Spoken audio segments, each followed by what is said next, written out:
What's going on, everybody? This is Hunter Gilstrap pulling out of work and joining Will Marshall here for this week's GK4FREE podcast, episode number 7. Hey, what's going on, Willie? Oh, not much in my garage studio as usual. It's been a busy day. And I'm here in the mobile studio. Why has it been so busy for you? I said a lot. I just done a lot of things. I trained somebody this morning. Then I lifted, trained somebody again. There's a lot of things going on, in a lot of things in my world. Yeah, I can't say too much, but I mean, like, a lot of things going on in my world too. Yeah. And I think our worlds are converging. Yeah. And we've got some exciting things going on in the background here too. I don't know if you've totally filled me in on your stuff. This is obviously not the time or place. No. To go into detail. Developments, but yeah. Yeah. But I'm excited to maybe in our post-show conversation maybe learn a little bit about that. Absolutely, yeah. Yeah. I'm excited to hear. Yeah. If it's what I think it is. I think it is. So. But yeah. All right, cool. Well, very relevant to what we do and what we're doing right now. And the cool thing about what I'm really pumped up with today's topic, because today's topic is like, it's so relevant to your world, right? Oh, so very relevant to you and your passions, mm-hmm. right? And kind of, everything that you're doing right now. You're starting your own business. You're doing the entrepreneur thing. Yeah. Specifically with strength and conditioning and strength training and training clients. And that's what we're going to talk about today. We're going to talk about how strength training ties into goalkeeping. Kind of what's been the sort of historic sort of mindset of soccer players and strength and conditioning and weightlifting, weight training, and then kind of Will's experience with it, my experience with it, and then sort of some practical stuff that can help. Again, like every time we talk, try to help some young goalkeepers out there, give them some really practical, helpful information that's only going to help them get better. So, yeah. Any other sort of state of the union or housekeeping or logistical stuff we got to talk about before we get into this?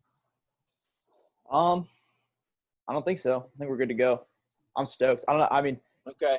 35-minute time limit here. We could go on for days. I mean, as with anything, but I mean, this is, like you said, this look, man, I'm already sweating. I'm good to go. Well, you riff as much as you feel like you want to riff. Yeah. And if it starts to get to be like we're going to run out of time or get too off topic, then I'll interrupt you. But, all right. Sounds good. And again, as I've started to figure out, there will be like 3 or 4 spots in the drive where you might lose me. So if that happens, you just keep doing, doing your thing, and then I'll magically reappear. Yeah. At some point. Seamlessly last time. Yeah. Yeah, it did. Vahanic was on in long one. Yeah. He's a good one to get back on because he's great because he just goes and goes.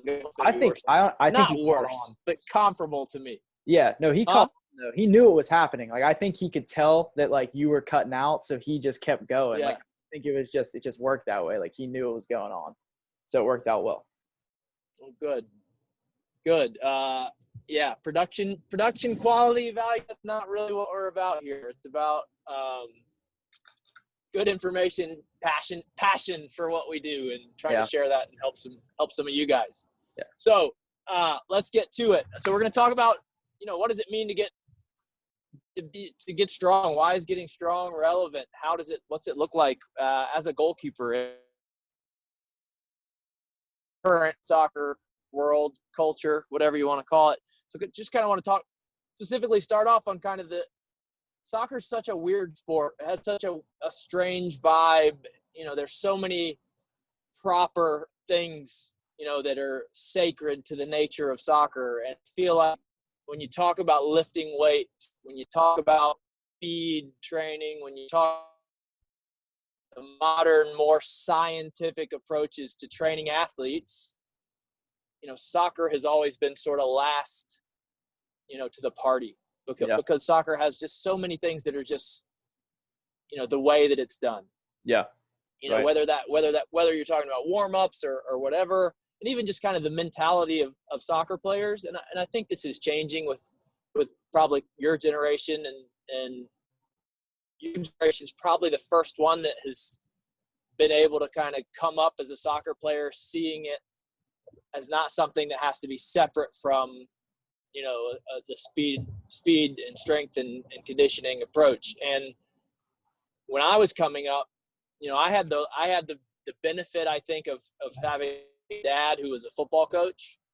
So, I was always hearing how important it was to be strong and to, carry an appropriate amount of muscle mass. And, especially being a goalkeeper, right, there's so many instances where, if you're just a super, super lean, super skinny guy like I was, like, it can be hard. And bodied.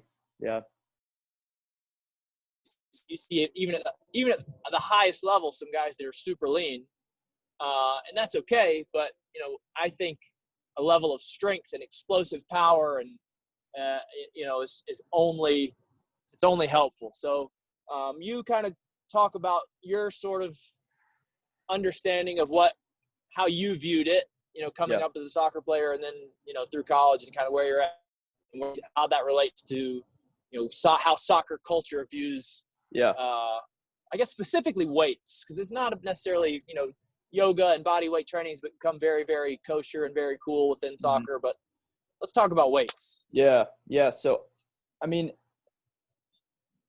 I've noticed, and I guess I should start out and I should say that a lot of what I know and what I do is based on experience, right? Like, I did not go to college and come out with a degree in exercise science. That's what I should have done, but that's not what I did. Yeah. And so, shoulda, woulda, all of us. Yeah, absolutely. And so, I mean, all of this, everything that I do and everything that I've learned is all a majority self-taught and just based on experience. And so just being in both worlds is kind of how I'm able to kind of have an opinion on this kind of stuff, I guess. And so coming up, I didn't start lifting until I was 17, 18.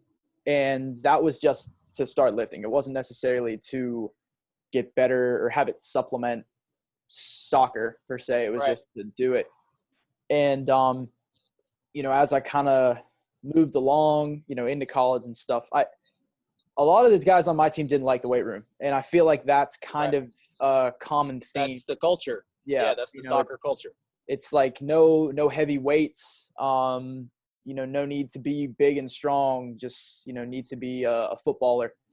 And to an extent, I understand what the notion is there. But there is – I got to run all day long. I can't carry extra weight. Right. That was tired. That was always fresh for training. The excuse. Yeah. And in the beginning, I didn't really understand it. And so when I was a freshman at Pitt, like, we all did the same lifts. The keepers and the field players were all working out the exact same way. It should not be that way. Yeah.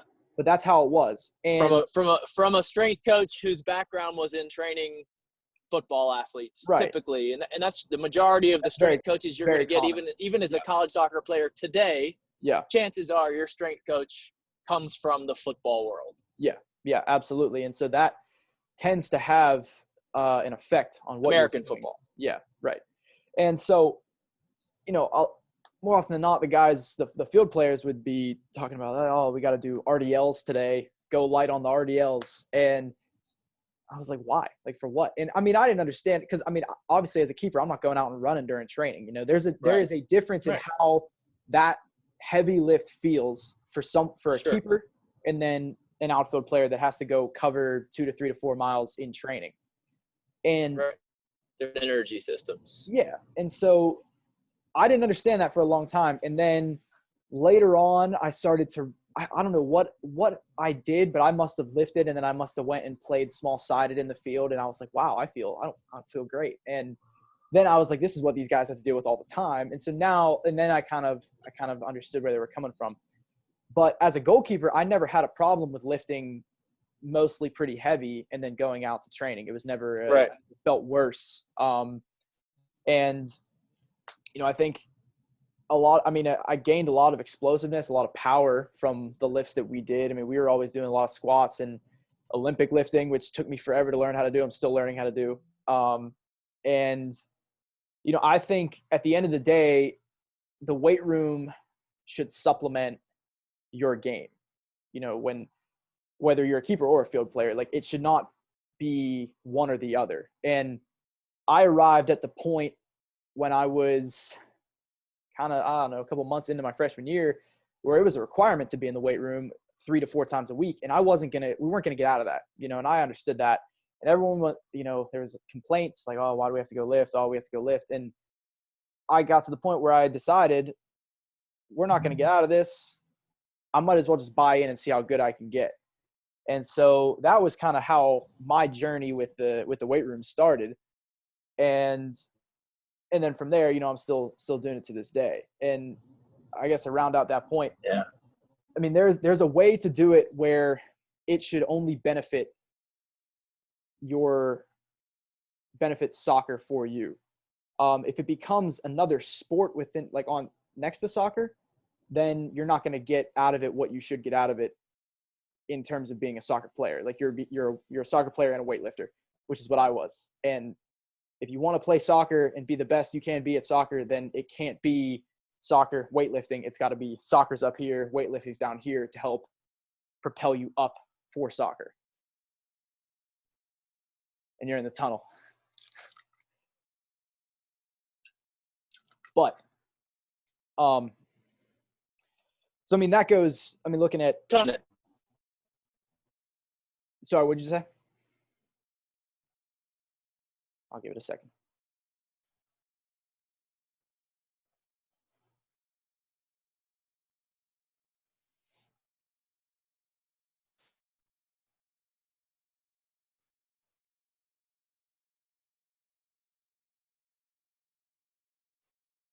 If you can see me in this video, I'm drinking sparkling water, not wine. Sparkling water. Okay, so you lost me for the better part of like a couple minutes there. Yeah, but, that's all right. You don't need to recap as long as you got all that. We don't need to edit it because I wasn't talking. So yeah. So I'm assuming you kind of, the gist I caught was that you're basically saying that if done in the right way, it should only benefit, supplement the athlete. Yeah. Now, I want to get now into why is it important for in developing goalkeepers. And what I mean in developing, of a developing age, right? Of that right. that 12 to 16 years old age. Like, how can these tools really help you develop physically? Yeah. So I think a lot of in my experience in dealing with pro soccer and strength coaches at pro soccer levels, because of everything you talked about with outfield players and their levels of being affected by heavy lifting, mm-hmm. I felt like the strength coaches that really got it did a great job with the outfield players of tailoring it so that it worked, so that it made them strong, so that it prevented injury, but used more or less the same approach on the goalkeepers, which in kind of the reverse way, right? I felt like hurt, because my background in dealing with that, I've always really, especially from the time I was about 27 or 28 on, kind of going in the back half of my pro career, mm-hmm. like, I got very into the value of weight training, specifically weightlifting, specifically Olympic weightlifting, mm-hmm. to kind of fix all the pain that I had, improve my mobility, improve my strength through the full range of motion, fix flexibility issues, all that kind of stuff. And so whenever I had to work with the strength coach outside of like Mike Whiteman, who is basically the reason, Mike Whiteman's the strength and conditioning coach for the Riverhounds Academy, and a guy that I've known, used to live with. I kind of came on board to what he was doing back then, and he was very heavy. He's always changing, but back then he was very into heavy Olympic weightlifting, and almost a full Olympic weightlifting training program for soccer players. And I got really into that. And so anytime I would work with a strength coach, I just felt like it was nothing. It was doing nothing for me. And it was almost like a waste of time, because I felt like all I was getting out of it was like a stretch. Mm-hmm. And I always wanted to feel strong. When I felt strong, I felt more explosive. And I didn't even mind, honestly, a little bit of muscle fatigue and soreness, because made me almost feel like I could feel my body working better, which sounds ridiculous. Yeah. But I think when you get into a training program where you're doing like an Olympic lifting cycle or something, and you're just kind of start to feel what it's like to be sore all the time, it becomes this new thing. But I kind of went off on a tangent there, but, and we'll talk more about I won't go much detail because I kind of already gave most of the story there, but we'll talk about kind of your experience with it a little bit more. But right now, why is it important for a developing goalkeeper? Why is strength training important? I mean, it can only be a benefit. And then, I mean, in terms of explosiveness and power, I mean, you're only going to add, more spring to your diving. And then there's the stability aspect where, for example, that can be applied with coming down from, say, catching a cross. If you're not very stable on both feet, I mean, you're not supposed to land on one foot. I mean, we haven't even gotten there yet, but I mean, stability is very important because, I mean, it is a physical game. You could get hit. And I mean, if your knees are unstable, ankles are unstable, your feet are unstable, you're just going to increase your risk of an injury. And so there is the aspect of it to where it can increase your range, then it can also just keep you healthy at the same time. Yeah. And I think that's a big piece of it is the injury prevention thing, especially now with the specialization of athletes at such an early age playing one sport. Yeah. Right. It used to be if you were playing 3 or 4 sports before this, we got into this in like, when I was growing up or my dad's generation, even more so, right? There was built in sort of injury prevention because of the different ways your body had to move based on the different sports that you're playing. So it kind of basically kept you from overdoing it with certain muscle groups that we're using and playing one sport. Now same thing all the time for now years. If you're doing one sport all the time, the only way you almost have to treat yourself like a professional athlete. The only way that you can prevent those overuse injuries is through proper strength training, maintenance, mobility. Now all these things that before were only important for elite athletes at the highest level are now all of a sudden important for a 13 or 14-year-old kid, right? Yeah. Because they're almost on the same training load as a professional athlete, which is crazy to think about. So much, but it's where we're at. Yeah. Yeah, and I was thinking about this too when you sent over the the rundown and talking about at what age is it appropriate to start. And right. I mean, not even looking at it from a soccer perspective, but just in general as a person. It used to be that the notion was that lifting weights was not safe for kids because you could fracture growth plates. Right. If you're on the front side of puberty, you can't do it. And that's not really the case anymore. Yeah. I mean, that was never really a valid right. No science behind that. Yeah. Yeah. And so, I mean, looking at that question, like you can never be introduced to weightlifting too early. Right. But there's no need to have a 6-year-old on a regimented strength program. Right. I mean, you can teach them the ways of the weights, but they don't necessarily need to be trying to hit their body weight. And then, I mean, if you look at, soccer players, once you get into puberty, I mean, freeze right there. I'm interrupting. So go back to that because you kind of skipped ahead to the age question. So I want to ask you another question about that before you go to soccer players. Yeah. So we might as well just talk about now. So would you say, based on kind of what you're saying, and I know you're not, nobody's an expert really for this. Even now, like the science, who knows really what the science, I think there's been enough data behind it now with youth athletes who specifically with Olympic weightlifting, because I think that's what you actually see the most. And now that Olympic weightlifting as a sport has kind of caught fire, and I think it may have peaked a few years ago and is dropping off again, but you were seeing a lot more very young athletes, like younger than 12 years old, 9, 10 years old, getting into Olympic weightlifting in competition, right? Yeah.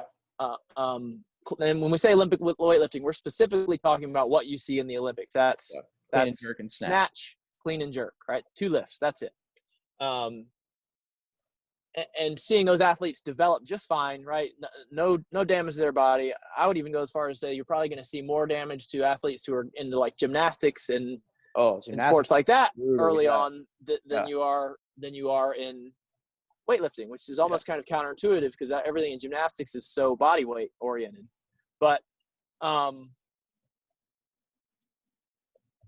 so would you say if an athlete is on the front side of puberty, Mm-hmm. and that's crazy how those ages are even changing now with, that's a different conversation for a different day on food and, Right. whatever.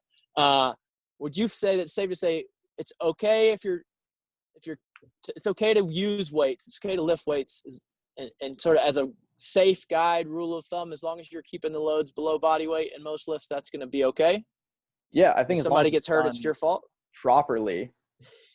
Well, that's just the thing is like if I have someone under my supervision and I have them trying to like I have a child trying to squat very like too heavy and their form is terrible, then that's my fault absolutely. And I mean isn't that the rule of thumb for everyone? If you're training a 32, 37-year-old man like myself and I don't know how to squat, and you're going to try to teach me to squat for the first time, definitely. And you throw 275 pounds on the bar, which any grown man my age should probably be able to do, which is an assumption. And then I get under there and, buckle under the load. And, I mean, that's my fault too, for sure. Right. Actually, I just saw, there was a video it was on Twitter, and it was of a college strength coach. I don't know the school, and he has since deleted the tweet. I don't know why he was, it was getting, he was getting so much, it was just, and he was explaining himself well. He was arguing the whole thing correctly, but it was just, I think it was blowing up too much. But it was his son who is 3 years old, maybe 3 or 4 years old, and he was squatting with a bar on his back. He squatted 20 pounds all the way down, all the way up, like perfect range of motion. And like, I mean, it was fine. Like his technique was great. It was better than most people I've seen. And of course, in the tweets, it's like, oh, you need to consult an orthopedic surgeon. That's not good for his joints. And then he like fires back with study after study after study. And I mean, there's a correct way to do everything. And I think as long as it's done in the correct way, there is nothing. I mean, I don't think you're hurting anybody in a terrible, terrible way. Yeah. And I think from my own experience, the injuries and stuff you've seen through your sister and her compartment syndrome surgery, and like I've dealt with a lot of doctors, orthopedic doctors and physical therapists over the years, and I'm not questioning any of their ability to assess or like be able to really deal with athletes, but like there's zero consistency. No. Yeah, not at all. From one orthopedic doctor to the next, from one PT to the next. Like there's so much variation, and very few really have a very high level of understanding when it comes to dealing with athletes. I think the bulk of those medical professionals are spending their time dealing with the general public, general population, who by the time they're 30 years old, the majority of their time sitting at a desk all day, right? Can't touch their toes because of it, eats too much, overweight. Right, who's going to be dealing with a completely different set of circumstances, physiologically than an elite athlete. So, I just think when you're going down those roads and you're listening to, especially when you hear like pediatric orthopedics doctors giving recommendations about what athletes should and shouldn't do, I just think it's a slippery slope, and it's one you want to get if you have a youth athlete who's dealing with overuse issues and repetitive use injuries, tendonitis, things like that, and they're 12, 13 years old, just make sure you get a whole lot of information from a lot of different sources, because chances are they're just going to tell you to not do things and to take breaks and rest. And typically that's not the way you fix those sort of injuries. Not at all. And I mean, I had a similar experience with that when I was at Pitt. I hurt my back. I was squatting, and I was doing weight I shouldn't have been doing. The volume's too high, whatever. And it ended up being a spasm due to some muscle imbalances, but I mean, we went through the whole thing. I had an MRI, I had an X-ray, I had all that. And I get to get the results of the MRI, and the doctor tells me, he's like, so you're a senior, right? And I was like, yeah. And he's like, oh, so you won't need to lift anymore after this. And I was like, no, that's not the point. I was like, what if I want to, and he's like, well, I would say stick to the Smith machine. If you don't know what a Smith machine is, it's a fixed bar that only goes straight up, straight down. And there's probably going to be a weight that you can get to. And then once you go beyond that weight, you're going to probably flare your back up again.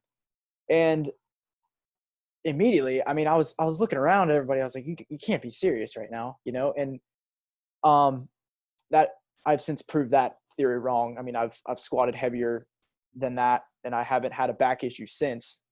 And even with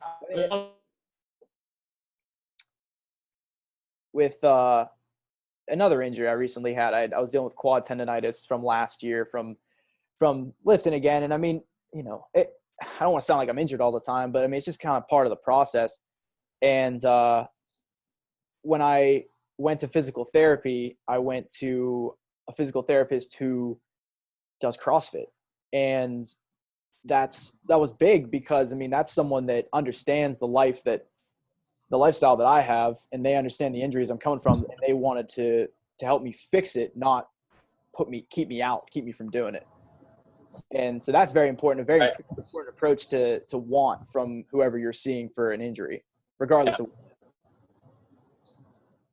Yeah, and here's the thing. Like, I think maybe some people hear the last 10 minutes and they say, oh, well, you get hurt from lifting weights. Uh-huh.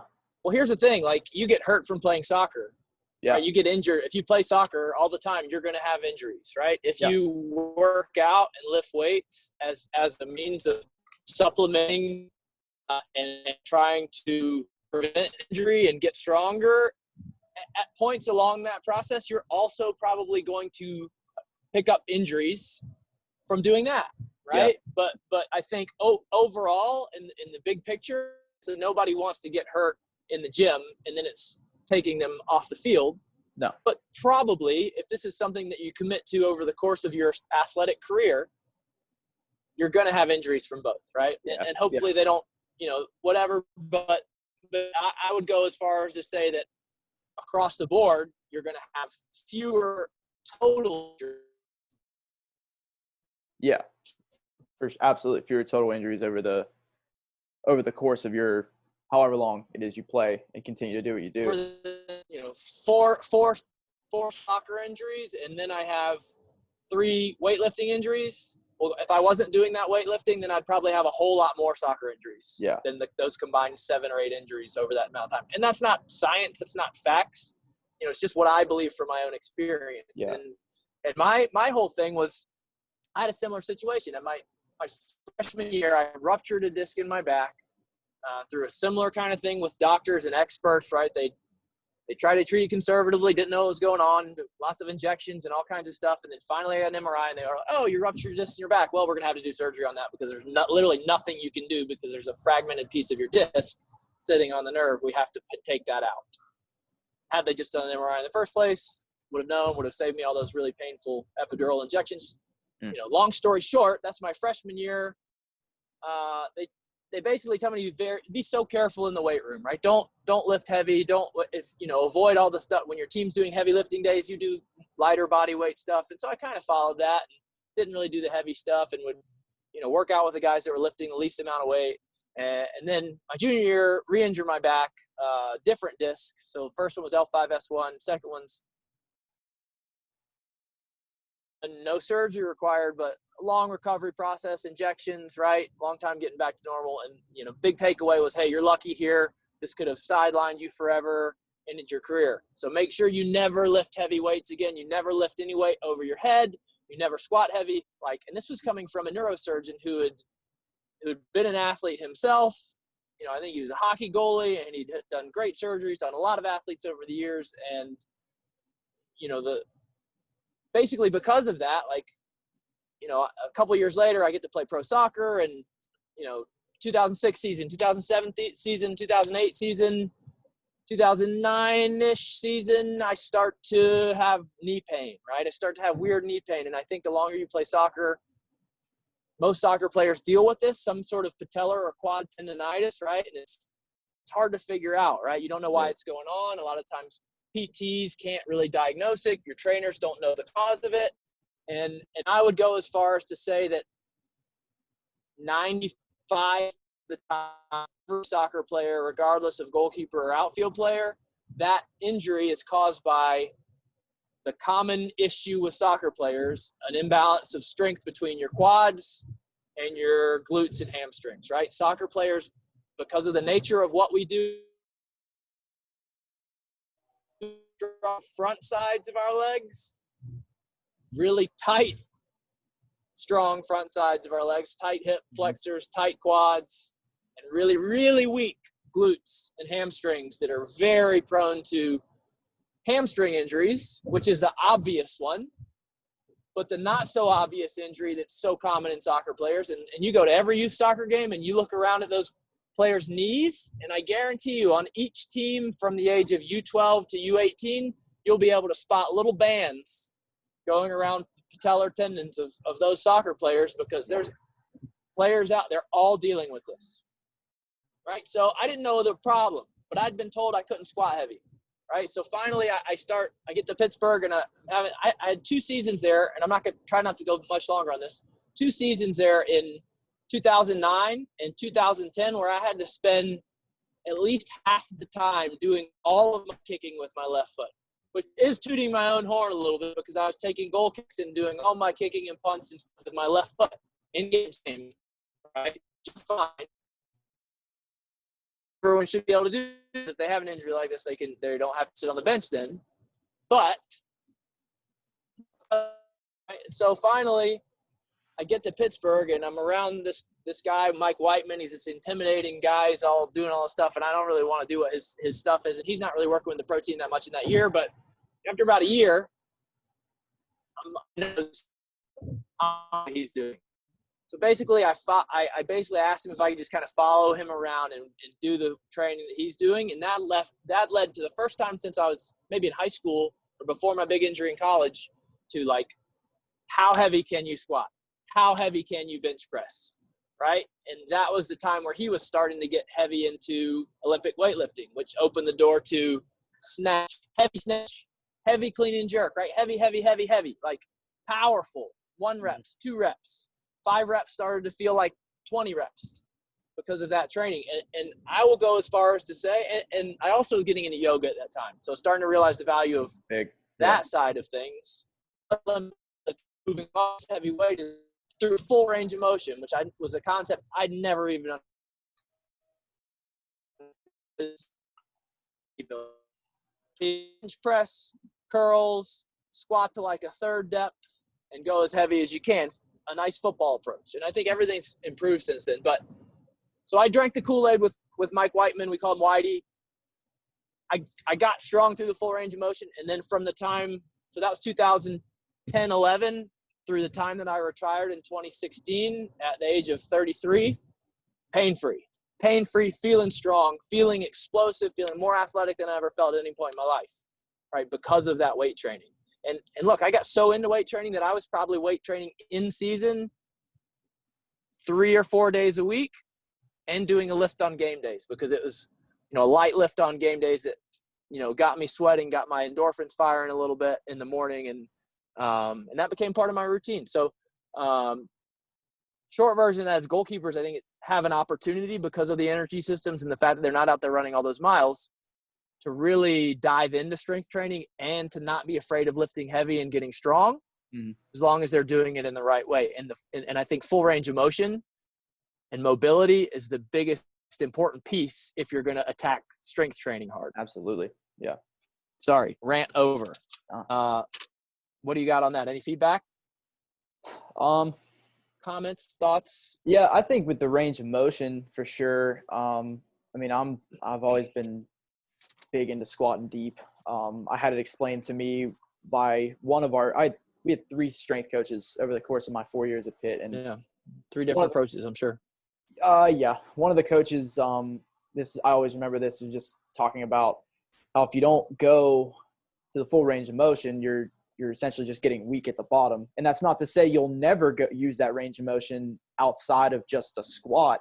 But I mean, you might find yourself at the bottom of a squat for whatever reason on the field, whether that's, I don't know, maybe you jumped and then landed into a deep squat, whatever. I mean, it could happen, but just having the strength all the way down and back up is just necessary to have. I mean, you don't want to be weak anywhere. I mean, I was talking to Braden Horton last night when we were talking about doing this podcast. And so Braden was a year older than me at Pitt. He was a keeper and just an absolute beast. And so the reason I messaged him was because I wanted to get some specific details. He has the squat record at Michigan for the biggest back squat. Oh, really?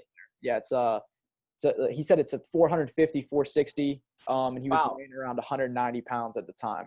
So Braden Horton, to just give a little backstory, he was from DC United Academy. When I was a goalkeeper coach at Pitt, he was the first player that I recruited, not to take credit there, but he came to Pitt for, I think, 2 years, and then he transferred to University of Michigan where he finished with the soccer team there. So go ahead. Yeah, and I mean, so he was I remember coming on one of my first visits, and I was with you. We went into the weight room, and the first thing I saw was Braden hang cleaning 60 kilos, and I was like, man, this is what I'm gonna have to do when I get here. And so I knew nothing about lifting, and so, but we were just talking about foundational stuff and just saying how he never had muscle or ligament injuries throughout his whole entire soccer career. And how weird is that? That's really weird to hear from a soccer player, a college soccer player that's playing soccer every single day throughout his college career. I think that's really weird to hear. Yeah, it's wild. And, it was when I was there with him and, he was a sophomore at the time, he ended up, the only thing that put him on the sidelines, he broke his wrist. And he even mentioned that. He was like, that was one of the only things that I ever had that was a big issue. Otherwise, like ligaments, no problem, muscles, no problem. And I mean, he was always pushing big weight. Like he's got the perfect body type for an Olympic weightlifter. He's probably 5'8", 5'9" on a good day. Mm-hmm. You know what I mean? Olympic weightlifter body type. So, shorter limbed and really able to move weight fast and get around the weight fast.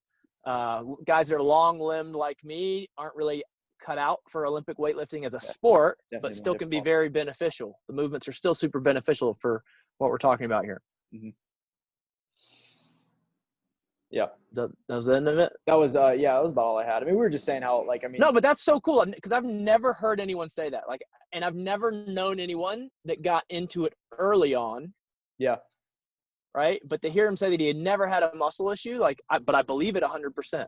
Yeah. I believe that 100% that he would never have it because, had I learned about that early on, I believe that I wouldn't have, because I never, from that time when I started it, around probably 2011, I think, because that's when we got the Riverhounds bought that. Riverhounds that were then owned by a different company who also bought a D1 sports training franchise, and we were able to use that facility, and that was around 2011, and that was when we got into all this stuff. And again, that was also when kind of just in general Olympic weightlifting was getting really popular and kind of booming, and sort of side by side with CrossFit, because there's some stuff in there that goes along with CrossFit. Not necessarily. I don't think I would recommend CrossFit for a soccer player. Maybe as an off-season way to stay fit and strong, but I don't think what the workload and the volume that goes along with most CrossFit workouts is probably just way too much for an in-season soccer player. Would you agree with that? Yeah, absolutely. I mean, there's probably some aspects of it that could be beneficial, but I mean, as CrossFit that's the thing about CrossFit is it encompasses literally everything. And so, I mean, there's probably some body weight aspects that could be beneficial, but I mean, then it just becomes, it's just a circuit essentially, like a lot of what those workouts are. So, I mean, you could get some inspiration from CrossFit, but you shouldn't take on CrossFit full time. Sure. Okay. We're gonna. So basically, what we haven't talked about so far with strengthening, there are really kind of three aspects, and you could call this more with strength and conditioning. There are three aspects that we need to take into consideration, and we're not going to go into a lot of depth on this. I just want to make sure we mention it. You're basically talking about strength, right? Absolute strength, which is your ability to move a load. You're talking about speed, and then you're talking about power. And power is basically, I don't know the definition for this stuff. I never studied it, but power is your ability to move a load fast, right? Mm-hmm. And absolute strength, I don't really know the difference, but I know the sort of that we have to make sure that, because basically if we're looking to do this, and Will's the expert here, I'll let Will kind of talk about this with a youth goalkeeper, but you can't neglect any of those three things, right? If you're trying to train in a way that's going to help you be a better athlete, which will help goalkeeping, you have to make sure you're addressing strength, speed, and power, right? And we're talking about running speed. We're talking about your ability to move quickly, right? That's a very, very valuable. And then with power, explosiveness, plyometric training, that all goes into that as well. So, Will, my question to you, sort of about all that stuff, but I don't want to confuse anyone. I want to try to streamline this through the backside and deliver a clear message here. Mm-hmm. How can a young goalkeeper, and when I say young, I'm talking, 12 to 14 years, because sort of that on the backside of puberty, okay? How can they get started with this stuff in a way that will be beneficial to them? What are some good ways? Well, I think, and I know what the next question is here, and I don't want to.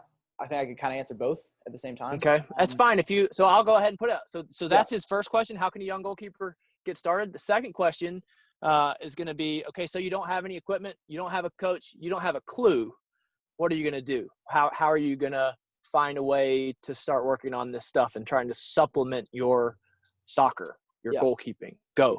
So I think it's safe to assume that at 12 to 14 years old, if you are not into lifting yet at all as a soccer player, or even as a normal person, you probably don't have access immediately to equipment or a gym or anything. Maybe you do. I mean, maybe your parents have a home gym, whatever.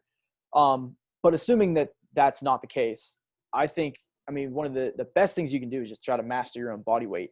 And you can do a lot with just push-ups, squats, pull-ups, lots of jumping. Preach. You can do unilateral single leg work.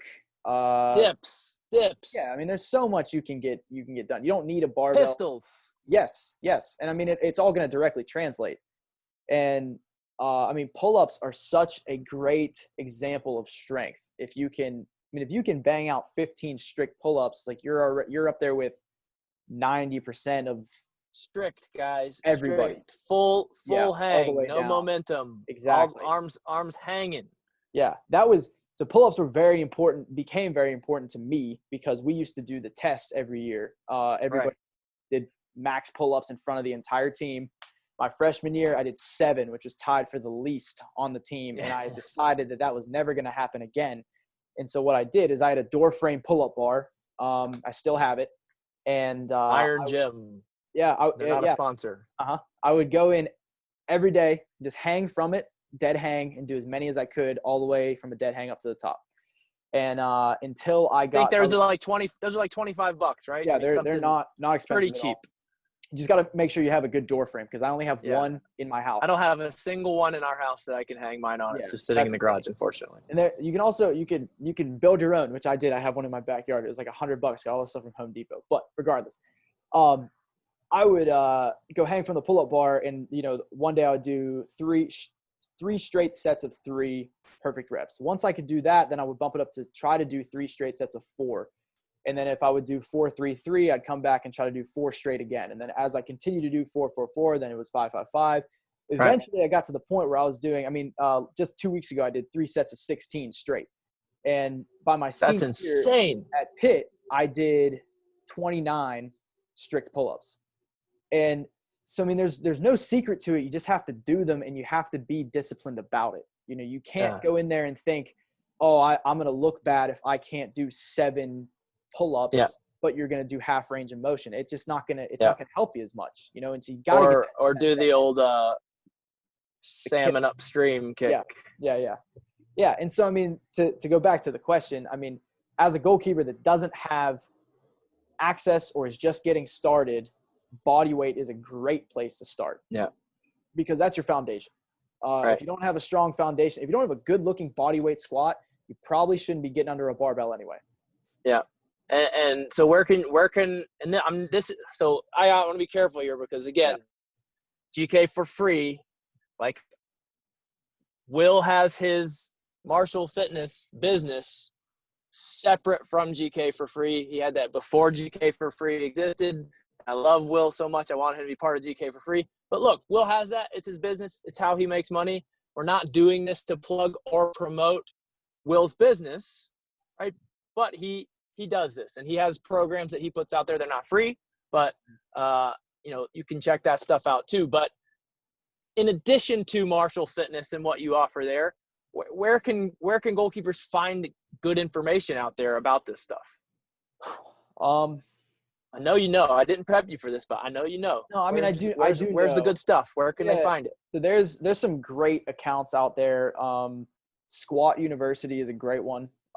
He's a physical therapist, but he wrote a book called The Squat Bible. I have it, and he's always talking about. I mean, he's very Olympic lifting and weightlifting centered. He doesn't really talk sport specific, but his whole thing is about having a good squat. And I mean, he talks deadlifting and benching and overhead pressing too at the same time. And beyond that, that's one of my favorites. I don't think who I have. The Barbell Shrugged is another good one. That's one of my favorite podcasts. And I mean, again, they're not sports specific. I mean, a lot of those guys are former athletes. So that's question. Oh yeah, go ahead. Have you ever checked out? So like, as a part of the offshoot of, so I've been like a fanboy of modern day GK and social stuff, and it's a lot of side volleying stuff out there, and it is what it is. It's great content. It's so entertaining, and a lot of it is really valuable. But part of their little team, I think they're three brothers, right? But part of their little team, one of the brothers, he does strength and conditioning. And I don't know if have you ever looked at? No. Have you ever checked out his account? It's modern day fitness, in line with modern day. I think they even have like modern day photography, who's like the one that does all the videography.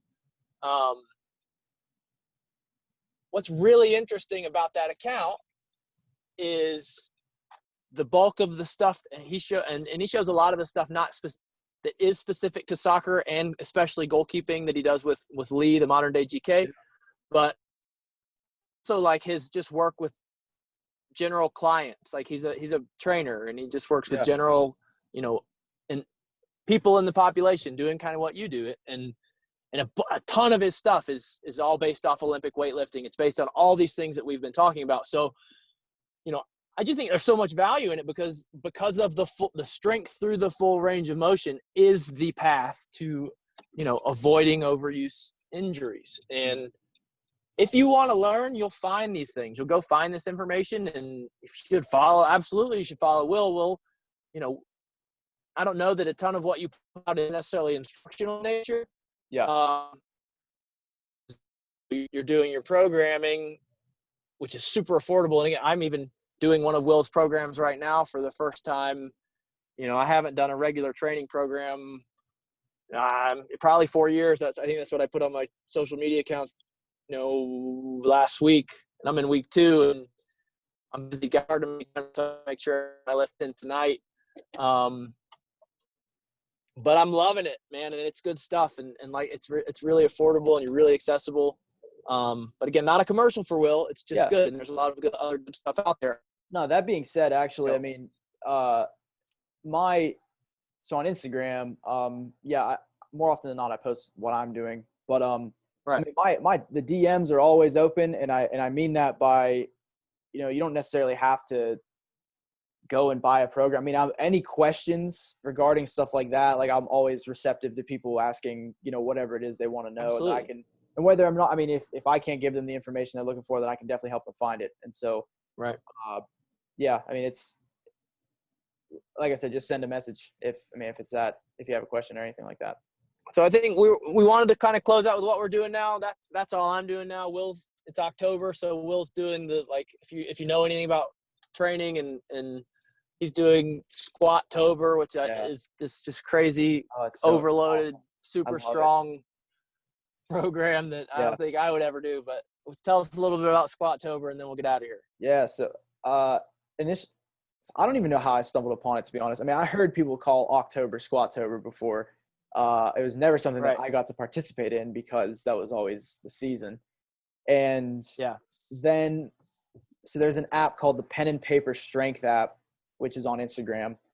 And the guy who runs that and who also runs Squat-tober is the founder of Sorinex, which is a weightlifting equipment brand. Right. And they do a lot of like sleeves and knee sleeves and all that kind of stuff, right? Yeah. They do a lot of work with like colleges and universities, and they'll like stock their entire weight room with Sorinex brand equipment. And So then I don't know how old Squattober is, but essentially what it is you squat every day in some form throughout the entire month of October. You get the weekends off. And Yeah, that's started good. last Thursday. I'm on day 8 tomorrow. I did day 7 today. How you feeling? Honestly, I feel really good. Like I don't feel sore at all. And I was starting to get nervous. I was like, oh, maybe I set my training max too low. But I mean, there's still a lot of volume. And I mean, my main goal is just to get through it and not have anything flare up, you know? And so I have like this left knee, former had tendonitis in this left knee from last year, and it's been better. I prepared going into this. I squatted 4 days the week before Squattober, and then I did 3 days the week before that.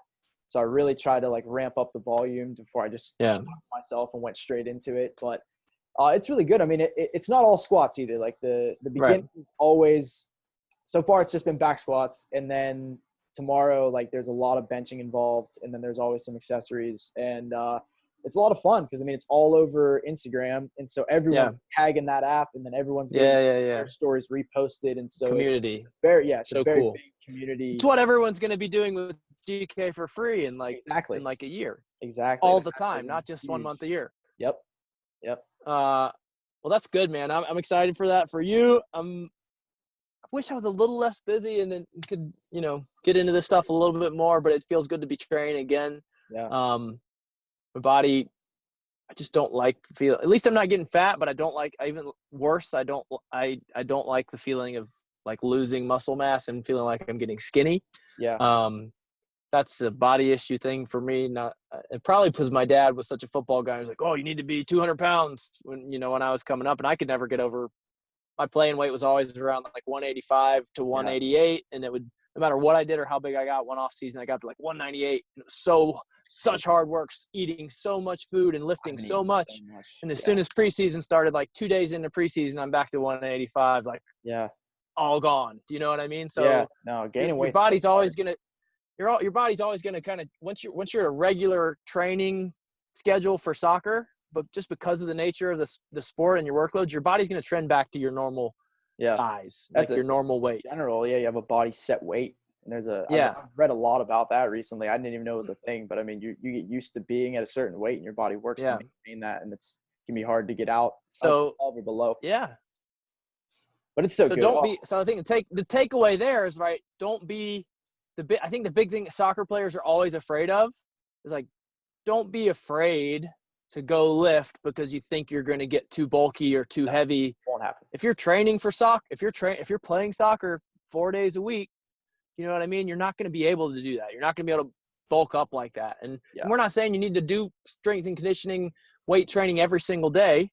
But you know, we just want to put the message out there that this is so valuable, and we're not going to be able to give you anything today that's going to necessarily give you a roadmap, you know, to doing it the right way, because it's going to be different for everybody. But what I would encourage everybody to do is really put some effort into exploring what, you know, strength and conditioning and weight training and mobility work and yoga and plyometric training and explosive training, what all these things are and mean, and you know, start to do it on your own. You'll quickly figure out what's too much and what you can't do, right? But you'll also start to figure out what is really kind of helping. And I think developing a real, I mean, I always got kind of addicted to it. I loved it. I was at a point there where during my pro career, I was probably more excited about the Olympic lifting and the programs that I was doing there than I was even about my season. And maybe that was during some seasons that weren't going as well, but it can be a great healthy outlet and healthy distraction, you know, for a lot of the stress and anxiety that goes along with being a goalkeeper at a high level. And, you know, so that's even just the psychological benefit of it as a hobby.